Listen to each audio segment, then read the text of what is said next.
अच्छा भैया, हम गायक प्रमोद लाल यादव बनारसी आप लोगन के बीच में एक इतिहास से वीर रस का बिरहा लेकर के आ रहा है।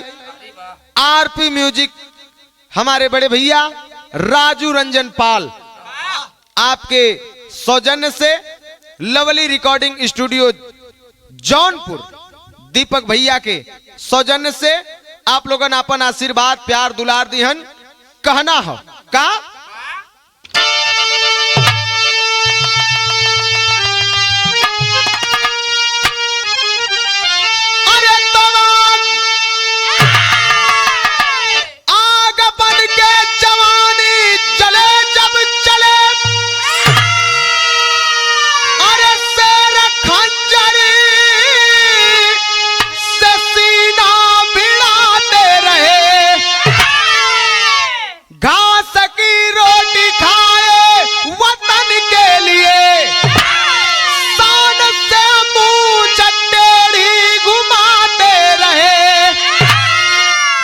हल्दी घाटी में राणा प्रतिज्ञा किए, छीन सकता न कोई मेरे यान को, सहायक बर के आगे झुके ही नहीं, हम उड़ा देंगे दिल्ली के भगवान को।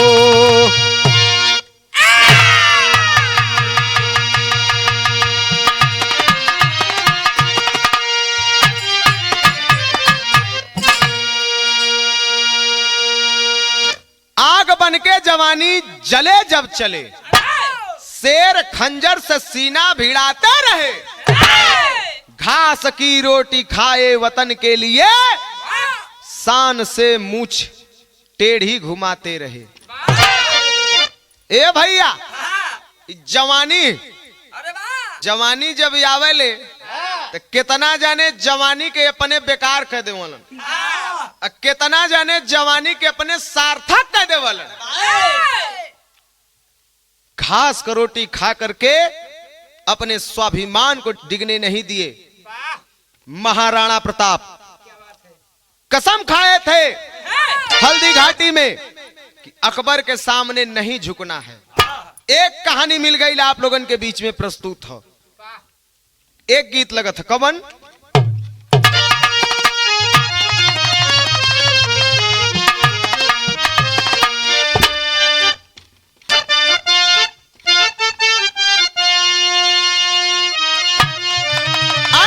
गीतिया हुआ बा कि तेरे दरबार का,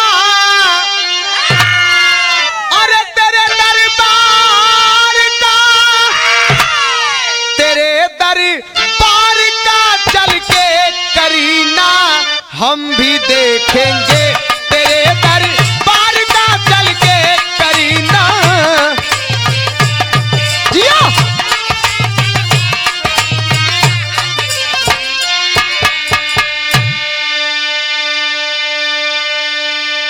महाराणा प्रताप ऐलान कर देलन, जान जाए पर वतन की शान न जाए। एक बतिया पे सब लोग डट गईलन और डट करके अकबर के मुंह तोड़ जवाब देवे लगलन। सब चलल कैसे कहना हो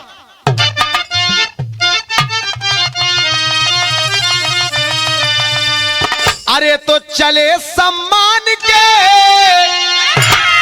अरे चले सम्मान के, तो चले सम्मान के खातिर नाहर सर कटाने को, चले सम्मान के खातिर।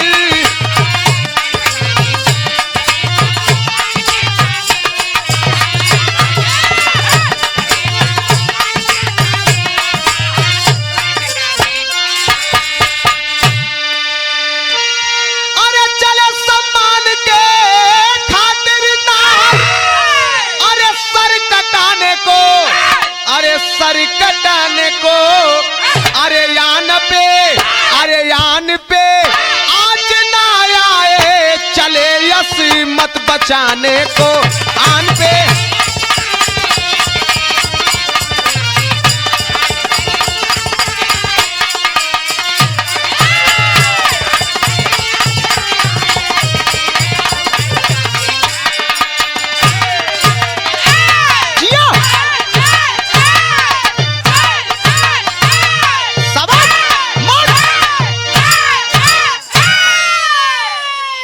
दूर हुआ।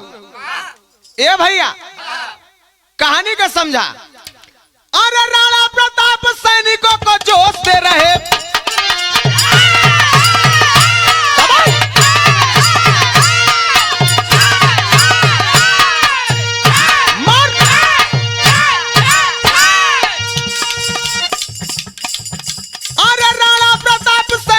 जोश दे रहे, वतन की लाज रख लो वे होश दे रहे।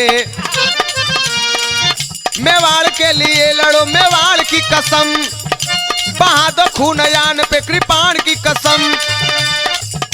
माता यो बहन आज घूंघट तार के चलो, चूड़ी के फोड़ हाथ में तलवार ले चलो। राणा की बात सुन के साथी जवान चल पड़े, राणा की बात सुन के साथी जवान चल पड़े। रण क्षेत्र हल्दी घाटी के मैदान चल पड़े, राणा की बात सुन के सभी जवान चल पड़े। चतुर्चेतक हर दिशा में वो छा गया, बड़ी का सीना कांपे जैसे काल आ गया, बड़ी का सीना।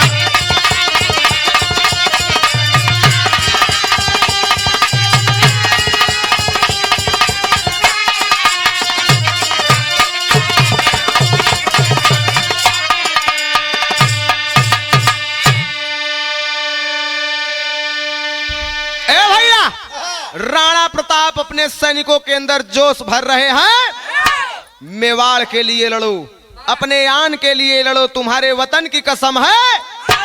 ए मां बहन घूंघट को टार दो, चूड़ियां फोड़ दो, हाथ में तलवार ले लो, मांग में दहकता हुआ सिंदूर रहे या ना रहे, लेकिन वतन की लाज को बचा लो। राणा प्रताप के बात के सुन के सब जवान जनायल की आग हो गई और रणक्षेत्र हल्दी घाटी के मैदान के तरफ चल देना। और वही समय चतुर्चेतक राणा प्रताप का घोड़ा, राणा की पुतली फिरी नहीं तब तक चेतक मुड़ जाता था। राणा प्रताप वही सोचे हर घूमे के तब तक चेतक घूम जाए। एकदम दुश्मन कापा लगला जनाल की काल आए के खड़ा हो गया। कहना है का भैया, अरे चेतन नाम का छत्री चला, राणा संग हो तैयार।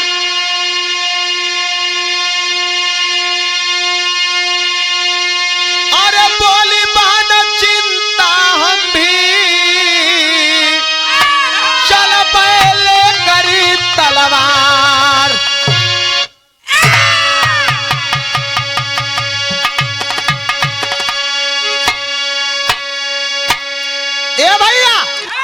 राणा प्रताप के बाद पे मेवाड़ का लोग चल दिले हुन हल्दी घाटी रण क्षेत्र की ओर। और उसी समय चेतन नाम का एक शख्स चला है लड़ाई के मैदान में, लड़ाई के लिए राणा प्रताप के संग में। और चेतन का बहिन रहलिन चिंता, चिंता अपने भाई से कहलिन के भैया, हाथ में तलवार लेके खड़ा है, कलिन की ए भैया खाली तो है ना जाइबा, हमहू जाब, हमहू लड़ब, मेवाड़ हमरो घर है, तो मिट्टी के लिए अपने आन के लिए हमहू लड़ब। लेकिन भाई समझावत तनी से बढ़िया से अपने बहन के बतियावत है, ये बहनी हमहन भाई के रहते तू मत जा। भैया समझावत कैसे तैसे बढ़ा ली।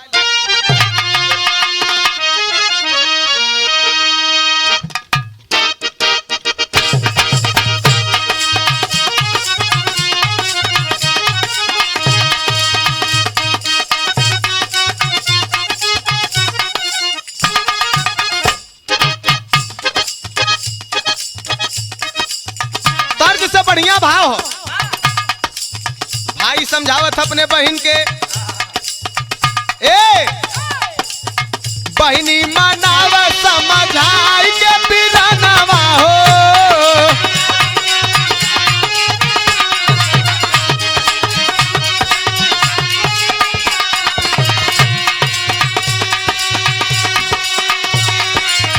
बहनी मनाव समझाई के बिना नवा हो, लगले कलैया निकच चूड़ी लगले कलैया निका चूड़ी ओ कंगनवा लगले कलैया निका चूड़ी ओ कंगनवा।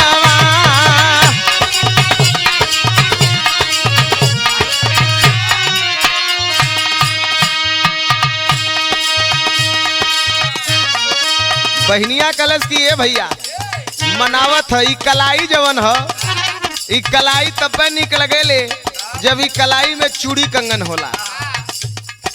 भाई कलश की है बहन सुना हऊ सुकुआर तो हर कोमल बदनिया हो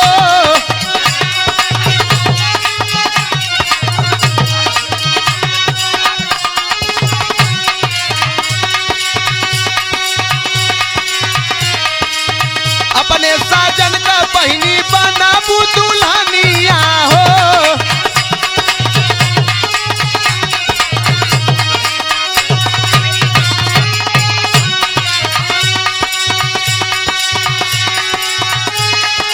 ए बहिन ई कौने फेर में पड़त हऊ अब ही सुकुआर हऊ कोमल शरीर है तोहार हमहन बड़ा नाजो अदा से तोह के पाल पोस के बड़ा कैले है। शादी हुई तोहार दूल्हे राजा ये डोली में चढ़ के ससुराल जाए के तू घरे में जा। बहनिया कहलत नहीं चढ़ब डोली नहीं जइब ससुरारिया हो।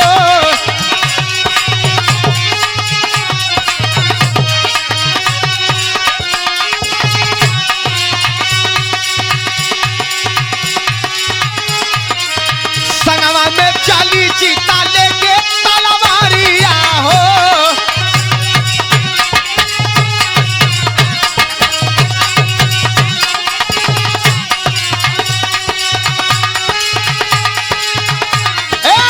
दुश्मन के काटा बमौरिया दुश्मन के काटा बमौरिया ले तलवारिया दुश्मन के काटा बमौरिया ले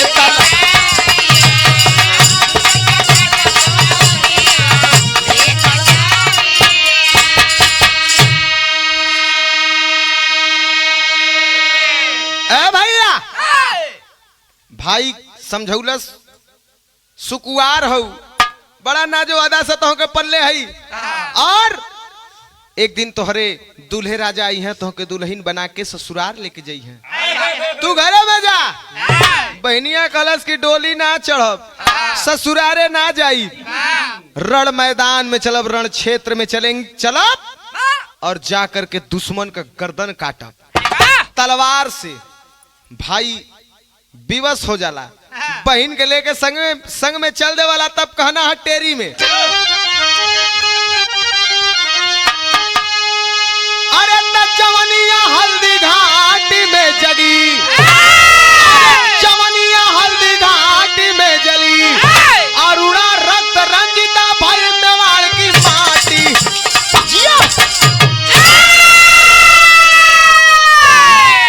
अरुणा रक्त रंजिता भई मेवाड़ की माटी जवनिया हल्दी घाटी में जगी। चल देना कैसे कहना है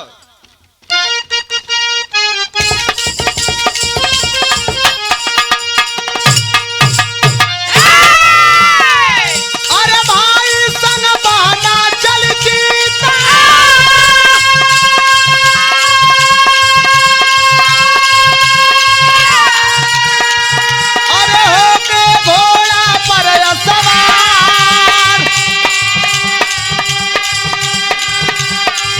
अच्छा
भैया चेतन और चिंता जब दोनों जाए के मैदान में लड़े लगलन, कवि जी लिखलन कि छाई चिंता रण के अंदर ढाल हाथ लेके तलवार।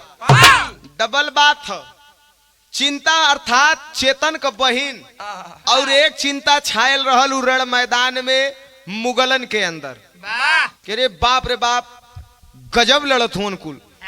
जना था कि आज सेना सहित अकबर के धाराशाही कर दिहन और लड़ते लड़ते लड़ते लड़ते एकाएक अचानक चिंता बहन जो तलवार से लड़त रलीन उ तलवार टूट गयल। जब तलवार टूट गयल निहत्था हो गईलिन, लाचार हो गईलिन, कई हजार मुगल सैनिक आए के अगल बगल से घेर लेलन। कौनो तलवार लगा देला, कौनो धनुष लगा देला, कौनो भाला लगा देला। अब रुक जाओ, रुक गईलिन, गिरफ्तार कर लेलन। जब गिरफ्तार कर लेलन तो ओकरे बाद जेल खाने के अंदर बंद कर देलन और जेल में करत का हुवन कहना है।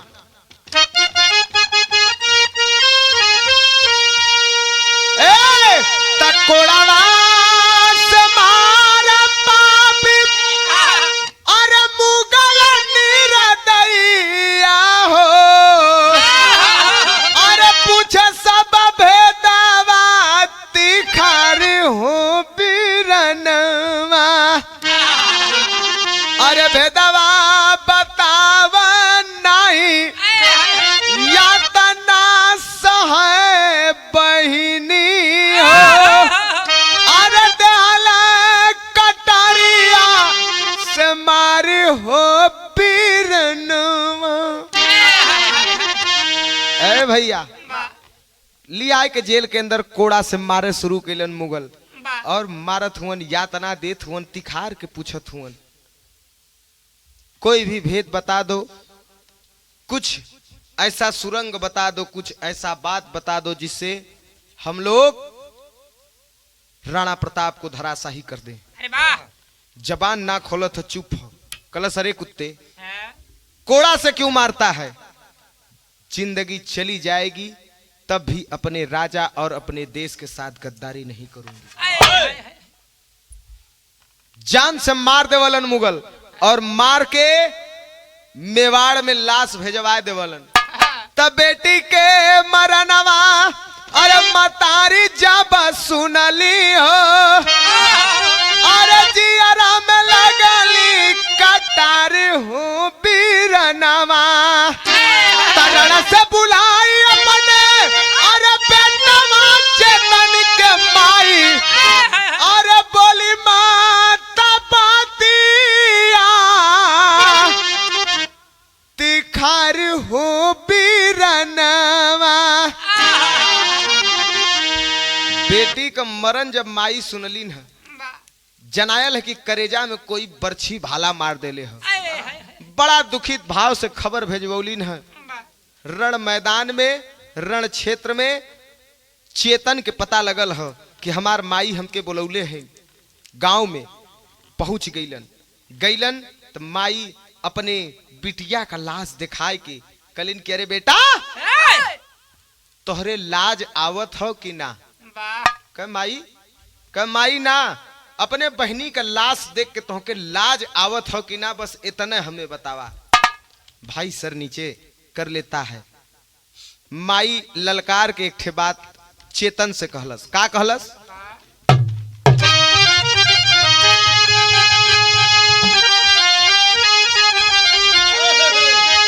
कहा कि कैसे साबा, अरे कैसे साबा बेटवा तुम मरनवा अपने बहिनी के तलेला बदला मुदई से ललनवा अपने बहिनी के।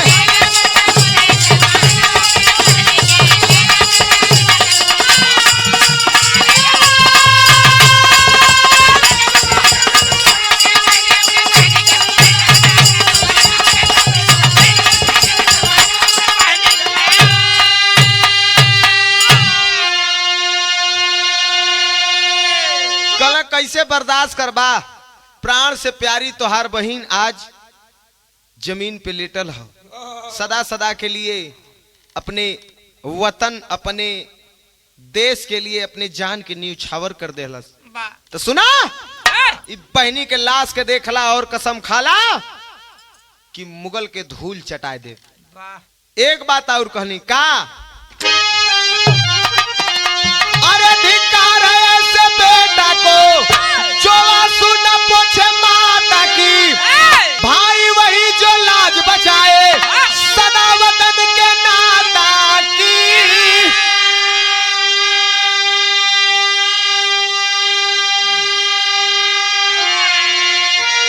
अरे तब चेतन भी मन में ठाने ठाना नवाय अपने बहनी के, तयजुए खून से रंग दे कफन वाले अपने बहनी के।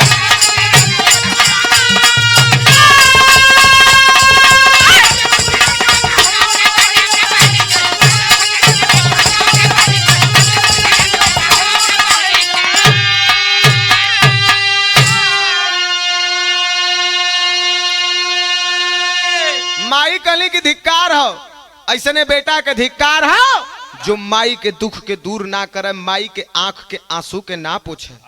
और भाई वही है जो बहन और वतन के लाज के सदैव बचा के चले। ए बेटा, बहनी के लाश पे कसम खा, बदला ले बा। अरे बाप रे बाप, माई के बात जनाए कि करेजा के चीरत है। चेतन मन में ठान लेता है कि खून से रंग दूंगा कफन को, अब रण मैदान में जाऊंगा तो वापस आऊं या ना आऊं, लेकिन बहन के बदला को जरूर लूंगा। एक के मरले हुआ कुल तो उन्हन के 100 मिलन के मार के गिराई, तब मरब ओखरे पहले मरब ना। आया है चलल है कैसे कहना है,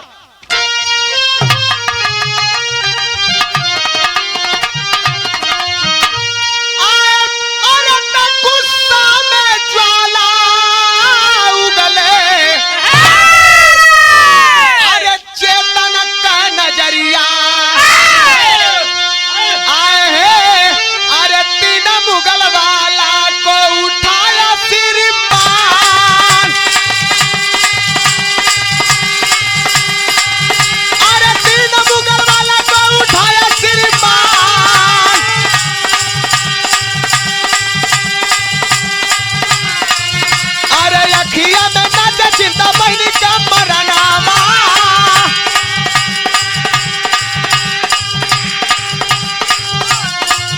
अरे गर्दन उठावे जब चला चेतन ज्वान,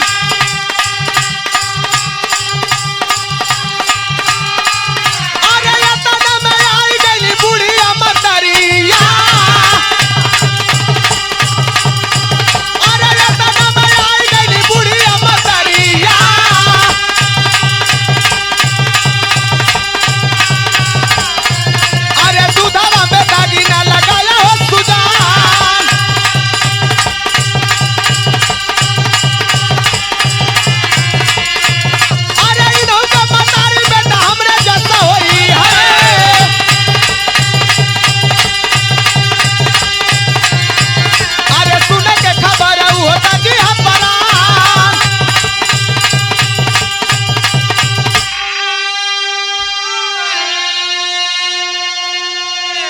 गुस्सा में चलल हुए चेतन रण मैदान में, जहर देखा जनाए की अगिये बरसत है, आंख पे अपने बहन का लाश नाचत हो, लेके तलवार चलन जब खचखच खचखच मारे शुरू कैलन। कई मिलन के मार के धारा शाही के दिला, तलवार केकरे गर्दन पे लगा था कि पीठी पे लगा था ये ध्यान ना दे, तलवार चलावे शुरू कैला, खचखच खचखच मारत गिरावत आगे बढ़त हुआ। तब तक 3 ठे मुगल साम्राज्य के सैनिक के पकड़लन और पकड़ के खींच के लिए अलन, कहलन कि ये तीनों के अपने गांव में मारब और अपने बहन का बदला ले। खींच के गांव के पास लेके आल हुआ, तलवार तनले हुआ। अब तलवार गर्दन पे गिरही वाला हो, और तीनों जवन मुगल साम्राज्य के सैनिक हुआ, वो कुल मने मने कहत हुन कि हे अल्लाह, अल्लाह ताला गुनाहों को माफ करना, जान बख्श तो हमारी में। कह जान हम बख्शब, अकेल हमरे बहन के पाके मल्ले हुआ, तू लोग अकेला मारब। अब तीनों लोग के जैसा मारे चलत हुआ, तब तक चेतन के माता जी सामने आ गेलीन, आवाज देलिन, कलिन कि अरे बेटा रुक जाओ, तलवार मत चलाना। रुका है माँ, बेटा रुक, ई तीनों का काहे मारत हुआ? कहला कि माई हमरे बहन के मल्ले हुआ कुल। कहला कि ए लाल, आदमी का शान मारा, जान मत मारा। रण मैदान में मरले होता तो ना बोली, तो गांव में घींच के लिए इलाह बदला लेवे के लिए, मारे के लिए। तो सुना, ई तीनों के मार देबा, इन्हन सैनिक हुआ। अच्छा तो घरवा इन्हन का माई हुई है हमारे जैसन, उ माई का कौन कसूर है? हमारे जैसन, जैसे आज हम अपने बिटिया के वियोग में है, ई तीनों का माई ई तीनों के वियोग में अपन प्राण त्याग दिहन। माई का करी, कहे छोड़ दा। आदमी होई है, इंसानियत होई तो जान जी है, आदमी का शान मारल जाला, इनकर शान मराए गयल। ए कहना हो, अरे धन हो मतारी बासम मताया चरावा।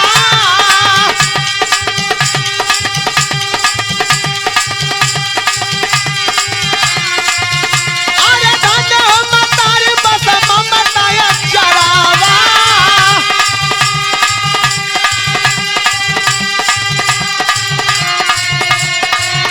अरे गले से लिपट के रोवा तीनों दुख मान।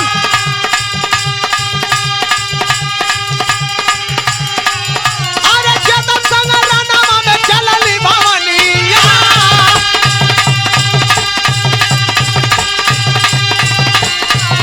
अरे जब संग रानावा में चलली भवनिया।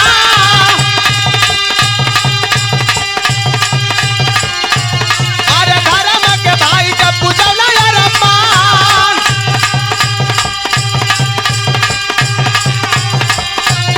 अरे धर्म का बढ़ली रसरिया। अरे धर्म का बढ़ली रसरिया। अरे दिल से मिलवली हंस के गीत कुरून। अरे भैया, माई कहली बकस दा, बकस देलन। कहलन कि माई तू कह देलू ना मारा बब। तीनों के छोड़ के जैसे पीछे भैलन, तब तक वो तीनों पैर के पकड़ लेलन माई के। अरे माँ, तू भी मेरी माँ है, आज से मेरी तू धर्म की माँ है, और ये मेरा धर्म का भाई अकबर अहंकारी है। धोखे से मेवाड़ को अपने राज्य में मिलाना चाहता है। आज से हमन मेवाड़ के सेना के तरफ से लड़ल जाई। भैया तू हमार धर्म का भाई हुआ, चला रण मैदान में तोहरे साथे हमहन लड़ाई के। चल पड़लन तीनों, और कवि जी लिखल कि धन रे धर्मवा का बढ़ली रसरिया, दिल से मिलौली हंस के गीता या कुरान। वो क्षेत्र का, वो गांव का जवन लड़की रहलिन, आए के तीनों के राखी बनलिन और अपन भाई मान रहलिन। और वो तीनों मुगल सैनिक वो गांव के लड़कियन के अपन बहिन मान करके गीता और कुरान एक हो गया। चलल हुआ, कहना हो का?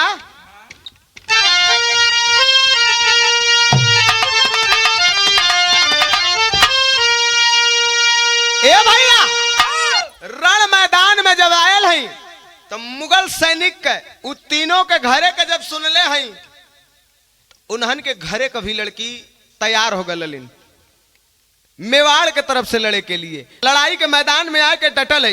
कैसे?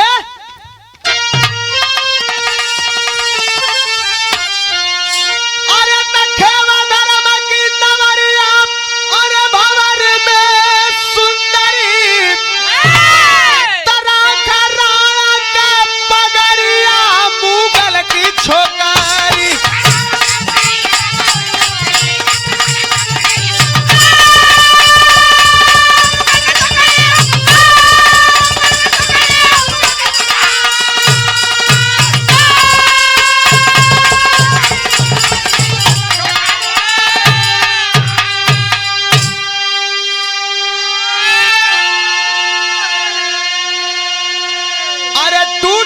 अकबर की फौज पे कई के बज्जर छाती, अब बीच समर में अस्त हो गई तीनों की रण मुस्काती। तक खा के रण में तालवारिया मुगल की छोकरी। चल के इतना जज्बा से लड़ाई भई, मुगल सैनिक कलन की ये तो हमारे सेना में है, ये तो देख रहे हैं मेवाड़ की तरफ से लड़ रहा है। अकबर आदेश देता है कि मारो मारो, ये देशद्रोही है। निशाना साध के उ तीनों के धाराशाही कैल गए। ओकरे बाद उ तीनों के घर के बहिन के खेर के कुल मुगल सैन्य मार गिराते हैं। जब रण मैदान में गिरल है तो चेतन कहता है कि हमारे गांव की लड़कियां इन तीनों वीर जवान शहीद जवान को राखी बांधी है, धर्म का भाई है और ये मेरा भी भाई, मुझे भी भाई माना है। तो इन तीनों की बहन तुम हमारी भी बहन हुई, आज तुम भी धाराशाही हो, शहीद होने जा रही हो, शहीद कहलाओगी, आन पे जान दे रही हो, सत्य के लिए जान दे रही हो।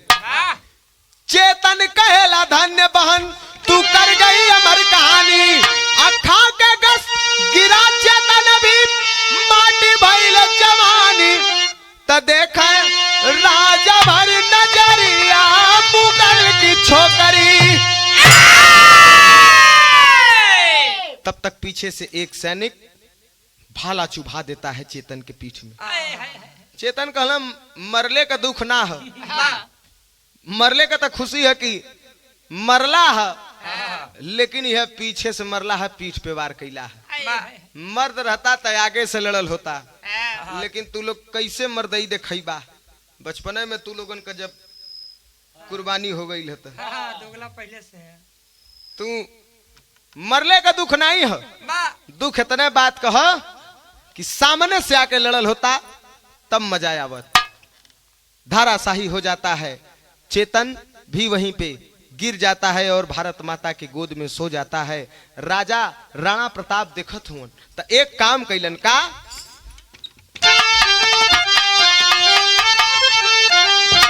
निशा मध्य राणा प्रताप सबकी लाश उठाए और देकर कफन स्वयं हाथों से अंतिम संस्कार करवाए। दक्षाई मातम के बजरिया मुगल की छोकरी।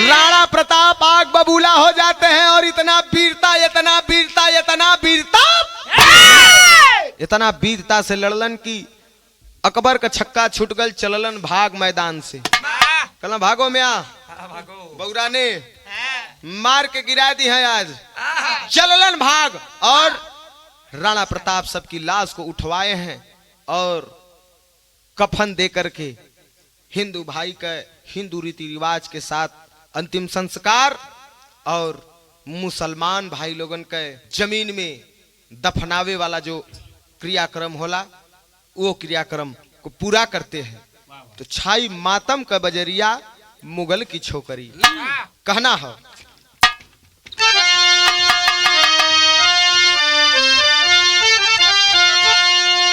गुरु बिहारी, गुरु गणेश, चंद्रिका, गुरु रामलाल, राज नारायण, कवि नरेश,